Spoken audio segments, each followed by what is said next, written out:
It all began with a call. My phone lit up in the dim room at 1:47 a.m., cutting through the comforting silence of my almost sleeping state. I squinted at the screen, my eyes adjusting to the brightness. The number was unfamiliar, but something about the timing made my chest tighten. Adrenaline pushed me to answer it. "Hello," I croaked, my voice raspy from the late hour. "Is this Alex?" The voice on the other end was male, calm but with a strange edge that set me on alert. I straightened up in bed, the fog of near sleep clearing instantly. "Who is this?" "My name is Michael," he said after a brief pause. "You don't know me, but you should know that your wife, Kate, is cheating on you." For a second, I thought I had misheard him. My grip on the phone tightened, and I could feel my pulse pounding in my ears. My throat went dry, but I managed to force out a response. "What the hell are you talking about?" He exhaled sharply, almost like he was bracing himself.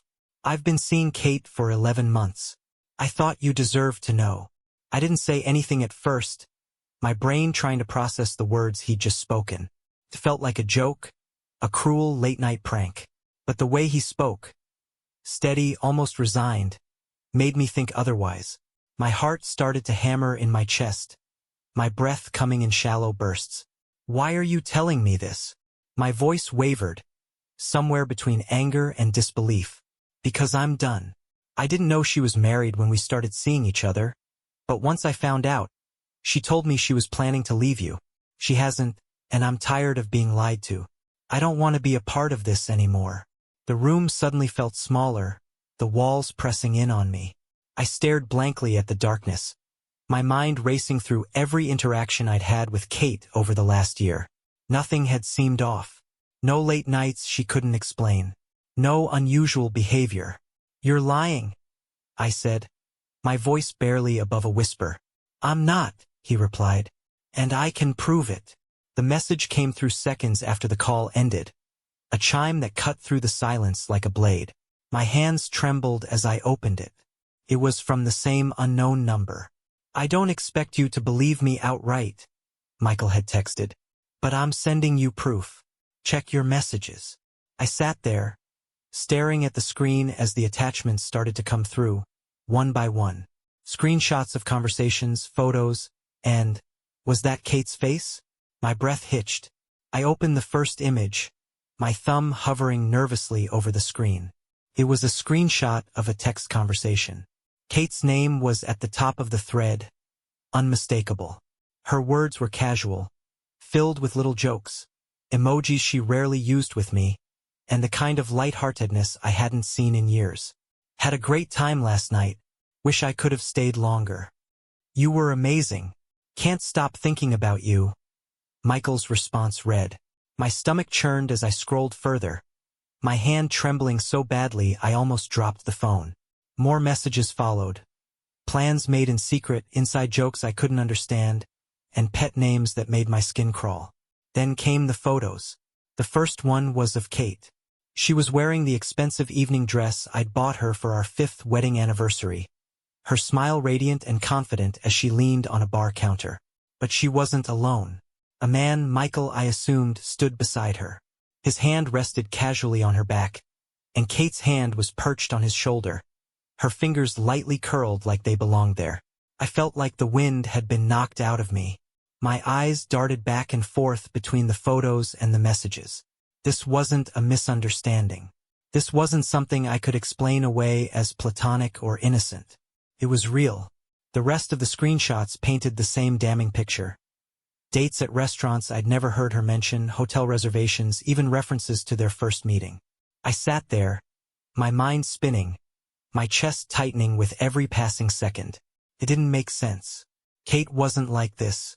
She was devoted, caring. We'd been through so much together. How could she?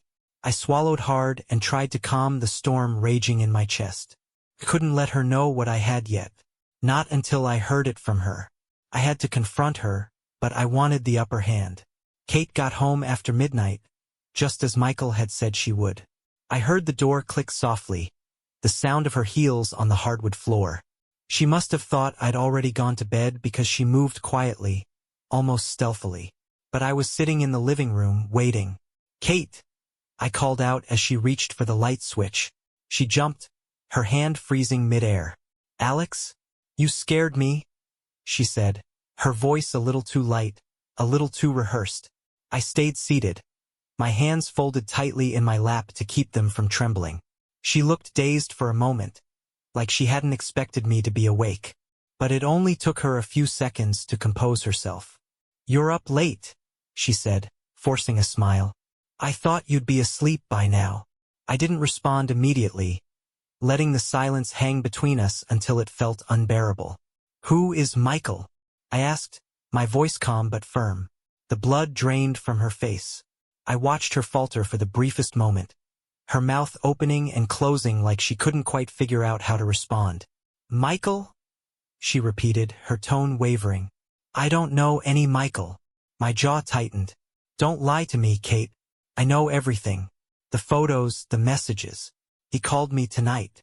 Her eyes widened, and for the first time in our marriage, I saw panic flash across her face. What are you talking about?" I stood up, pulling my phone from my pocket and holding it out to her. Her eyes darted to the screen, and I saw her throat bob as she swallowed hard. "This?" I said, swiping through the photos. "Does this jog your memory?" She stared at the images, her face pale, her breath quickening. "Alex, this isn't what it looks like," she stammered, her voice rising in pitch. "I can explain." I folded my arms, staring at her. "Go ahead." I'm listening. She hesitated, wringing her hands as if trying to buy herself time. He's just a friend," she said finally. "Those pictures are taken out of context. I swear nothing happened. It's not what you think." "Nothing happened?" I repeated, my voice sharp. "Then why is he telling me you've been seeing each other for 11 months? Why is he sending me photos of you in a dress I bought you?" Her face flushed, and she took a shaky breath. "I don't know why he's doing this," she said, her voice trembling. "He's obsessed, Alex. I told him I'm married, but he won't leave me alone." "Stop lying," I snapped, my composure cracking. "Do you think I'm an idiot? I've seen the messages, Kate. I know what's been going on. Just tell me the truth." Her expression hardened. She straightened her shoulders, and the panic in her eyes gave way to something colder. "Fine," she said, her tone sharp. "Yes, I've been seeing him, but it's not like you think. It didn't mean anything." I stared at her, stunned by her audacity. "It didn't mean anything? Are you serious right now?" She crossed her arms defensively, her voice rising. "You're never around, Alex. All you ever care about is work. You don't pay attention to me anymore. I needed someone who did." The words hit me like a slap, but they only fueled my anger. "So it's my fault? You're blaming me for this?" "I'm not blaming you," she said, her voice breaking. "I'm just saying, maybe if you'd been more present, things wouldn't have gotten this far." I couldn't believe what I was hearing. The woman I thought I knew, the woman I had built a life with, was standing in front of me, justifying an affair by accusing me of being too focused on work. "Kate," I said, my voice trembling with anger, "this isn't on me. This is on you. You made the choice to lie, to sneak around behind my back. Don't you dare try to shift the blame." She opened her mouth to respond, but I cut her off. "I want the truth, Kate. All of it. Right now." For a moment, she looked like she might come clean. But then she turned away, shaking her head. "I can't do this," she said quietly. "Not tonight." She walked out of the room, leaving me standing there, the weight of her betrayal crushing me like a tidal wave. The days following my confrontation with Kate were surreal. She moved around the house as though nothing had happened, avoiding me when she could and answering my questions with short, clipped sentences when she couldn't. She hadn't offered a real apology, and I couldn't shake the feeling that there was more she wasn't telling me. Couldn't let it go. Michael's revelation had cracked something open, and I needed to know how deep the damage ran. On a hunch, I started combing through Kate's old messages, emails, and any correspondence I could access. It wasn't easy. Kate had always been meticulous with her privacy. But she wasn't flawless. Buried in her email archive, I found a name, Paul.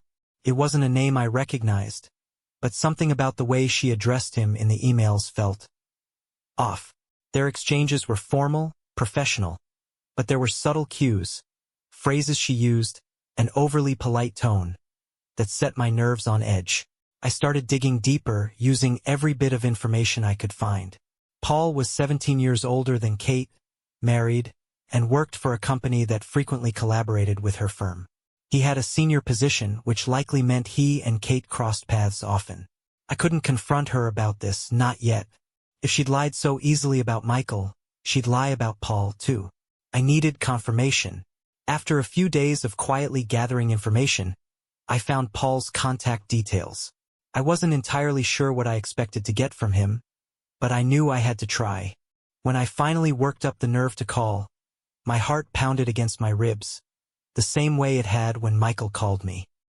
He answered after a few rings, his voice cautious and a bit gruff. "Hello, Paul," I said, my voice tense. "This is Alex. I'm Kate's husband." There was a long pause, and I could almost hear the gears turning in his head. "Oh," he said finally, his tone guarded. "What can I do for you?" I didn't bother with small talk. "I know about you and Kate," I said bluntly. "I just need to hear it from you." Another pause, then a sharp exhale, like he'd been punched in the gut. "I don't know what you're talking about," he said quickly.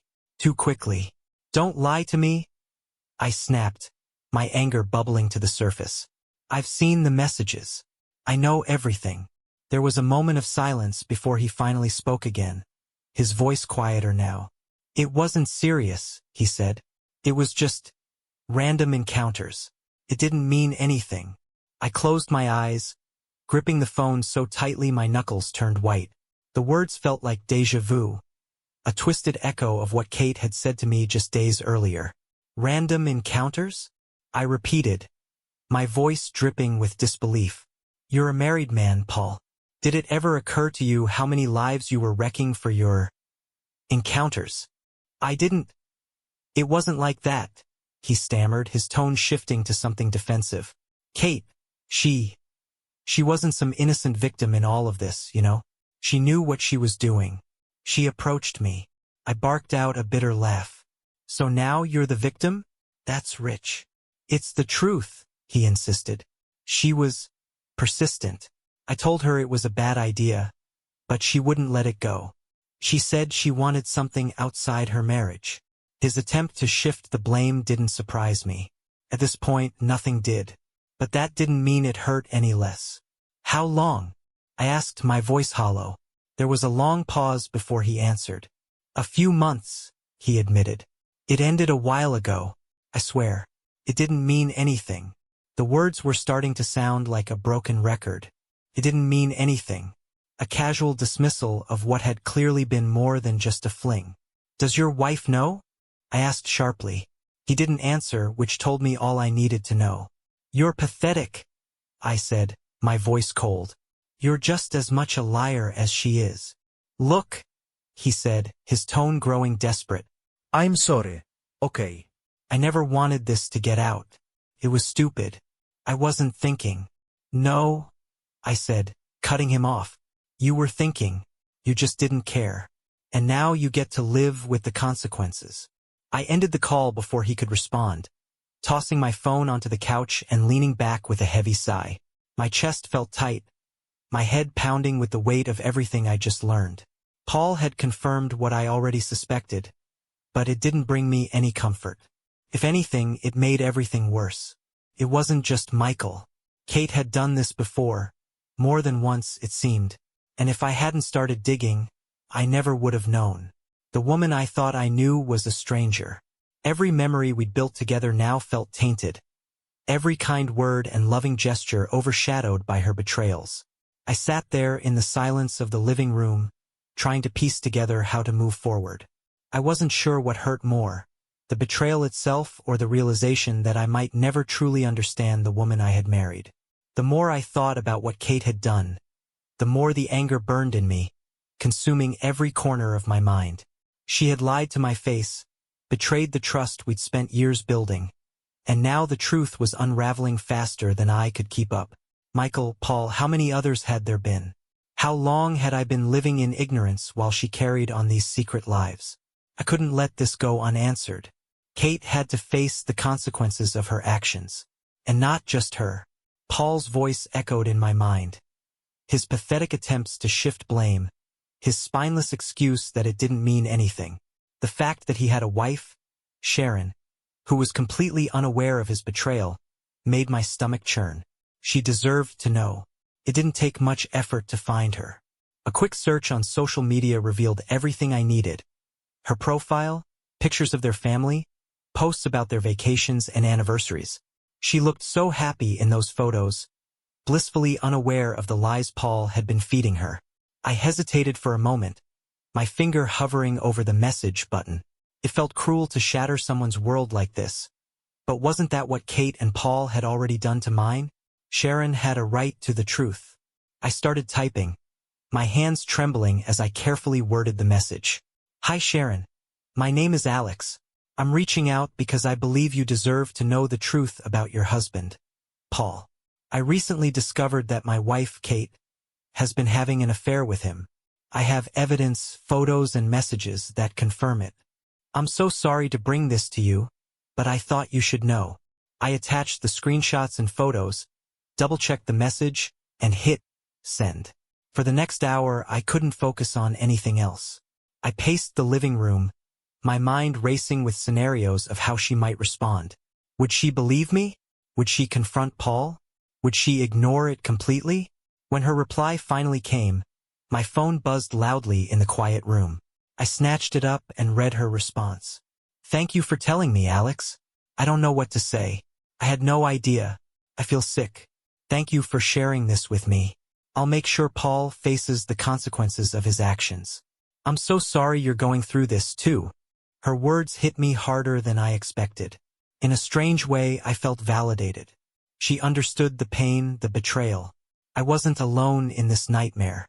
Sharon promised to confront Paul that night, and while I didn't know exactly what she planned to do, the resolve in her message was unmistakable. Paul wasn't going to get away with this. But I wasn't done. Kate's lies had woven themselves into every part of our lives. Our friends, our family, our memories. She had deceived everyone. Not just me, and I wasn't going to keep quiet about it anymore. I sat down at my laptop and began drafting a message to our closest friends and family. The words came slowly at first, but once I started, it all poured out in one long emotional wave. I never thought I'd have to send a message like this, but I can't stay silent anymore. Kate has been lying to me for years. She's had multiple affairs. First with a man named Michael who called me to confess everything, and then with Paul, a married man she works with.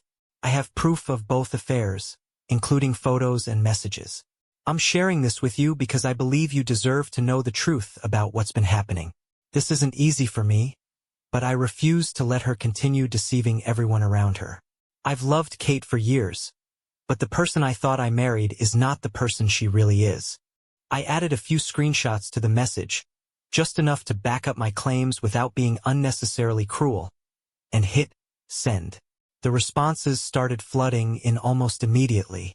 Messages of shock, disbelief, and support poured into my inbox. Friends I hadn't heard from in months reached out, offering their sympathy and outrage on my behalf. Alex, I'm so sorry you're going through this. I had no idea Kate was capable of something like this. This is unbelievable. If there's anything you need, let me know. I'm here for you. She's disgusting. How could she do this to you? A small part of me felt guilty for airing our dirty laundry so publicly, but the rest of me knew it was the right thing to do. Kate had spent years crafting an image of herself as the perfect wife, the perfect friend. She'd manipulated everyone into believing her lies, and I wasn't going to let her get away with it. By the time Kate came home that evening, the damage was already done. She walked through the door with her usual air of nonchalance, but the second she saw my expression, she faltered. "What's wrong?" she asked cautiously. I didn't answer. Instead, I stood up, my phone in hand, and said, "I hope you're ready to face the truth, Kate, because everyone knows now. Her face went pale, her eyes wide with panic. What did you do? I told them, I said, my voice cold. Everyone. Your friends, our family. They all know what you've been doing, Michael, Paul, all of it. She opened her mouth to respond, but no words came out. For the first time since this nightmare began, Kate was truly speechless, and I felt a small, grim satisfaction in watching her mask crumble. It wasn't over yet, not by a long shot. But for the first time, I felt like I was taking back control. In the days following my revelations, the messages of support continued pouring in. Friends, family, and even acquaintances who had drifted away over the years reached out. Their words of sympathy and outrage made it clear that I wasn't alone in this. And for the first time in weeks, I felt a glimmer of reassurance. I can't believe she did this to you, one friend wrote. You've always been so good to her. I never liked her, but I never imagined she'd stoop this low. You deserve better, Alex, said another. The support was overwhelming, but not everyone was on my side. Kate wasn't going down quietly. She started calling people, spinning her own version of events. I heard from mutual friends that she was painting me as unstable and a control freak. She even claimed that I had been spying on her for years, twisting the narrative to make me look like the villain. Alex is losing it, she told one of her friends, who later texted me the entire conversation. He's always been jealous and paranoid, and now he's trying to ruin my life because I wanted space. I couldn't believe her audacity. After everything she'd done, she was now trying to destroy my credibility. But then Sharon came through. She messaged me a few days after I'd sent her the evidence of Paul and Kate's affair. Her tone was colder this time, more focused. Alex, she wrote, I don't know how much more of this you can handle, but I found something you need to see. I immediately replied, asking what she meant. I went through some of Paul's things, she explained. Emails, files. I found proof that Kate has been using work meetings as a cover for her affairs. It wasn't just Michael and Paul. There's a pattern here. I've sent everything to her company's management. My breath caught. Are you serious? Absolutely, Sharon replied. She's been falsifying meeting schedules and misusing company resources. Her name's all over these documents. I don't know how long this has been going on, but her employers are going to find out everything. I didn't know how to respond. It was one thing to confront Kate about her personal betrayals, but this was going to ruin her professionally. And yet, I couldn't bring myself to feel sorry for her. She'd lied to everyone, me, Sharon, her coworkers, and now the consequences were finally catching up to her. It didn't take long for the fallout to begin. A week after Sharon sent the documents to Kate's management, word spread that her company had launched an internal investigation. Her supposed work meetings were under scrutiny, and coworkers who once admired her were starting to distance themselves. I heard whispers from mutual acquaintances who worked in the same industry. She's in trouble, one of them told me. People are talking about how she abused company time and lied about her projects. It's bad, Alex. Kate tried to brush it off at first, but as the investigation deepened, the cracks in her facade became impossible to ignore. Her coworkers stopped returning her calls. The higher-ups began requesting meetings she couldn't wiggle out of, and the questions were relentless. What's happening, Alex? She demanded one night, her voice dripping with desperation. Why is everyone turning against me? Did you do this? I met her gaze, my face unreadable. I didn't have to do anything, Kate. Your lies are catching up to you. You're trying to destroy me, she hissed, her mask of composure slipping further. You've always hated my success, and now you're sabotaging me because I wanted something more out of life. I laughed bitterly. You think this is about your success? Kate, this is about your lies, your betrayals. You did this to yourself. Her eyes narrowed, but she didn't respond. Instead, she stormed out of the room, slamming the door behind her. In the following days, the investigation grew more intense. Sharon kept me updated, sharing the fallout from her end. Paul had been questioned by his company's HR department, and the allegations against Kate were now part of a formal inquiry. It's all unraveling, Sharon wrote in one of her messages. She thought she could play the system, but people are finally seeing her for who she really is. Kate's reputation began to plummet. Friends she'd once charmed with her wit and charisma were no longer returning her calls. Invitations to social events dried up. Even her social media, once a carefully curated gallery of her perfect life, became a barren wasteland as people unfollowed her in droves. I watched it all unfold with a strange mix of satisfaction and sadness. This wasn't how I had envisioned our life together ending. I'd wanted to grow old with Kate, to build something lasting and beautiful. But she'd torn that future apart with her selfishness and deceit. Now she was paying the price for her actions. And for the first time since this nightmare began, I felt like justice was finally being served. The fallout was relentless. Kate's carefully constructed life, the one she'd built on lies and deceit, was crumbling faster than she could repair it. And as it all came crashing down, she became more desperate, more vindictive. She started blaming me for everything. Every text, every call, every heated conversation followed the same script. "This is your fault, Alex. You've destroyed me." She even went as far as involving a lawyer. One afternoon, I received a letter, delivered in an envelope with a name I didn't recognize. It was a formal notice threatening legal action if I didn't cease and desist defaming Kate's name. I laughed bitterly as I read through the pages. She wasn't threatening to sue me for lying. She knew I had the truth on my side. She just wanted me to stop exposing it. The letter was filled with hollow accusations, claiming that I was deliberately spreading false and harmful rumors. I didn't take it seriously for a second. With the evidence I had, Michael's messages, Paul's admission, and Sharon's documents, there wasn't a court in the world that would take her side. I kept my response simple. I sent her lawyer copies of everything I'd collected, attaching a note that read, "If your client wishes to proceed, I will gladly present this evidence in court." The threats stopped after that. Kate's behavior grew increasingly erratic as her world continued to fall apart. She lost her job within weeks of the investigation starting, and word of her misconduct had spread throughout the industry. She tried to network her way into another position, but her reputation was too tarnished. No one wanted to take the risk. Her friends weren't much help either. The people she used to charm so effortlessly had begun to see through her facade.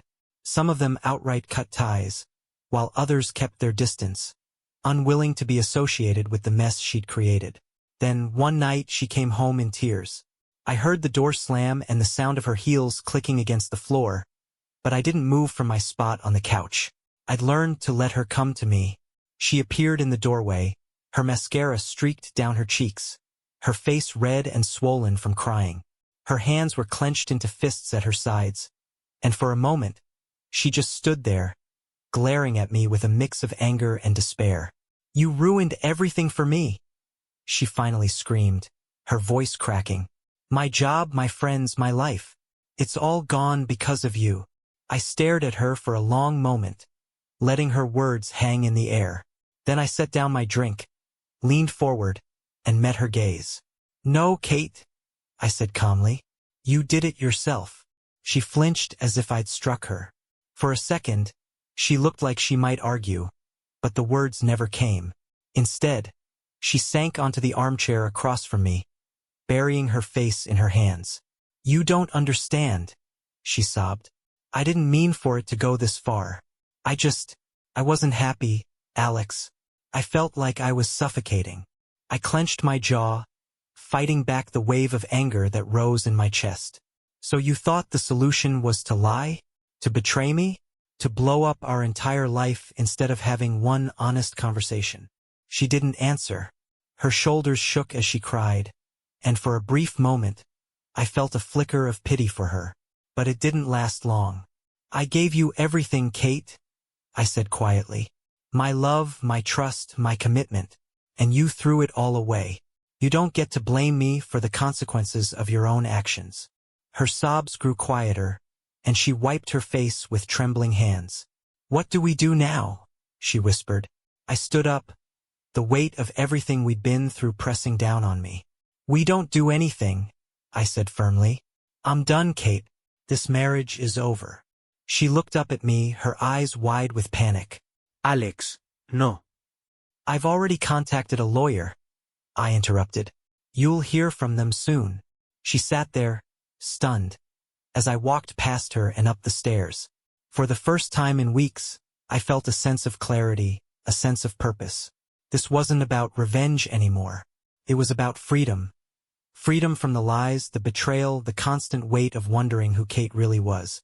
In the days that followed, Kate tried to fight me on the divorce. She begged. She bargained. She even apologized. A real apology, not the half-hearted excuses she'd been giving me before. But it was too late. The damage was done. The process was messy, as I expected it would be, but I stayed resolute. Every step forward felt like another piece of the weight lifting off my shoulders. By the time it was all over, Kate was out of my life for good. I heard through mutual friends that she'd moved out of town, trying to rebuild her life somewhere new. As for me, I took my first steps toward healing. It wasn't easy. There were days when the memories of her betrayal still stung like an open wound. But I knew I'd made the right choice. Kate's world had collapsed, and she had no one to blame but herself. 2 months after the storm began, I made the decision I'd been wrestling with since the moment I learned the truth. I filed for divorce. The papers sat on the dining table for days before I finally signed them. A stack of black and white finality that represented everything we had built and everything she had destroyed. By then, Kate and I were living separately. I stayed in the house, and she moved into a small apartment across town, far removed from the life we had once shared. Every interaction we had was brief, cold, and devoid of the warmth we used to take for granted. It was as if we were strangers, bound only by the wreckage of our marriage. When I called to tell her I had filed, there was silence on the other end of the line. Then she spoke, her voice shaking. "Alex," she said quietly, "please don't do this. We can fix this. We can go to therapy, work through everything."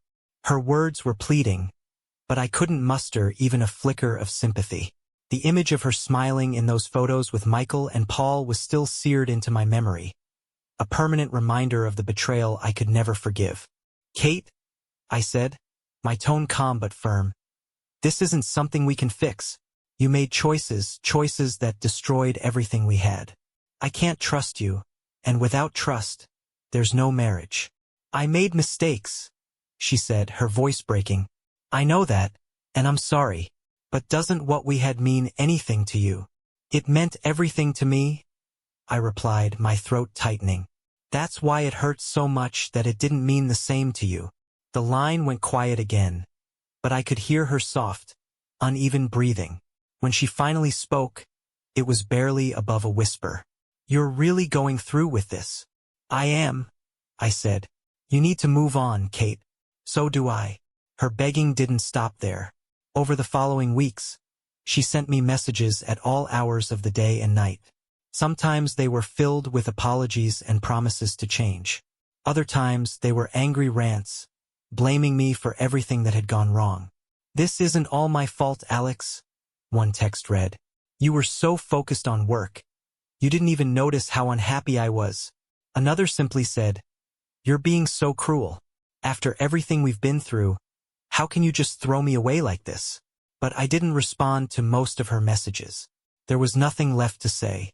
When we met to finalize the divorce settlement, the tension between us was unbearable. She looked worn down, the confident, vibrant woman I had once loved replaced by someone brittle and haunted. Her career was in shambles after the investigation at work, and her once loyal circle of friends had all but vanished. "You've taken everything from me?" she said bitterly as we sat across from each other in the mediator's office. "I didn't take anything," I said quietly. "You gave it all away." The papers were signed, and that was it. Our marriage was over. As I left the office, I expected to feel relief, but instead, I felt a strange emptiness. It wasn't regret. I knew I had made the right decision, but the finality of it all was heavier than I had anticipated. The life we'd built together was gone, reduced to nothing more than signatures on a stack of documents. In the weeks that followed, I began to rebuild. It wasn't easy. There were moments when the pain of her betrayal still crept in, moments when I wondered how things might have been different if she had made better choices. But I reminded myself that this wasn't my failure. I had done everything I could to be a good husband, to build a strong marriage. She was the one who chose to betray that. As for Kate, she lost everything. Our family, her reputation, her career. It all slipped through her fingers, the consequences of her actions catching up to her at every turn. She tried to start over, but the damage she'd done was too great. I heard from mutual friends that she eventually moved out of town, hoping for a fresh start somewhere far away from the wreckage of her old life. I didn't ask for details. For me, the divorce wasn't just the end of our marriage.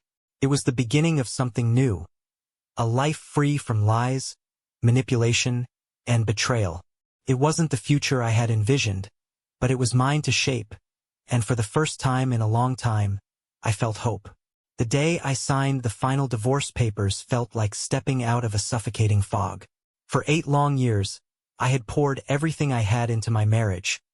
My time, my love, my trust. Only to watch it crumble under the weight of Kate's lies.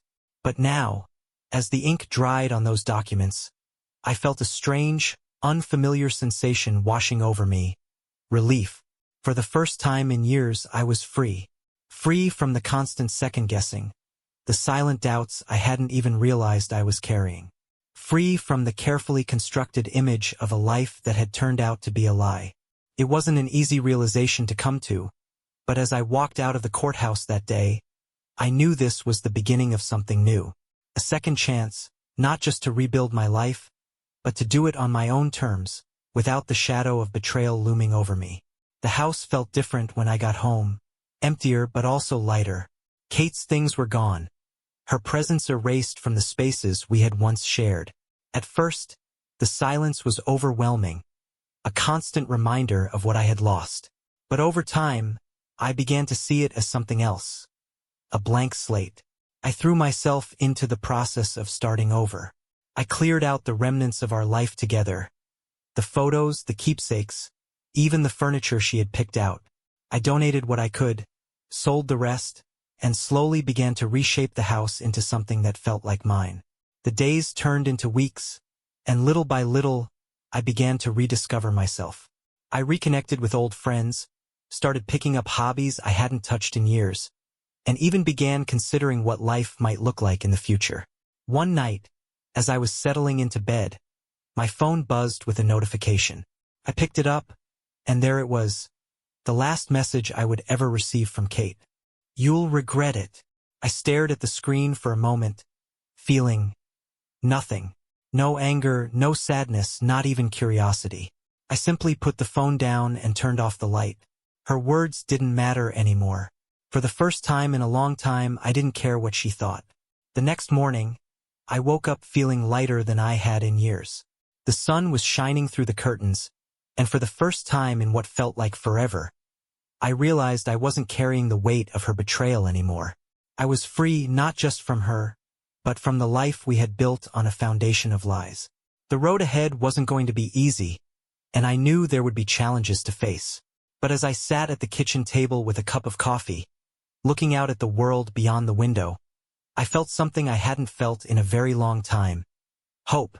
This was my new beginning, and for the first time in years I was truly happy.